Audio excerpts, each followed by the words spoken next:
আমাদের প্ল্যানিংয়ের সাথে আল্লাহর প্ল্যানিং মিলে না, কিন্তু আমরা তো জানি হবে তো সেটাই যেটা রব চায়। তা আপনি ভালো থাকবেন কিভাবে মন খারাপ থেকে?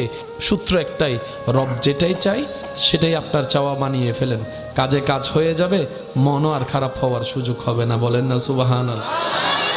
রব আপনার তকদিরে লিখে রেখেছেন সেই স্ত্রী যার বাড়ি হবে অমুক জায়গায়, আর আপনি এখানে একজনের ডিস্টার্ব করে করে পাগল করে ফেলতেছেন।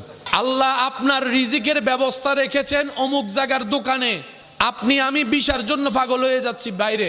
সেজন্য আমরা জানবো কিভাবে, বুঝবো কিভাবে? সেটা হচ্ছে রবের রহমতের উপর ছেড়ে দিতে হবে। আল্লাহ আমার জন্য যেটা ভালো হয় তুমি আমাকে সেটা দান করো, সেটা আসা পর্যন্ত আমাকে ধৈর্য ধারণ করার তৌফিক দান করো।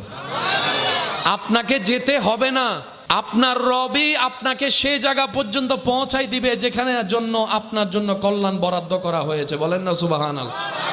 সত্যি করে বলেন সবাই।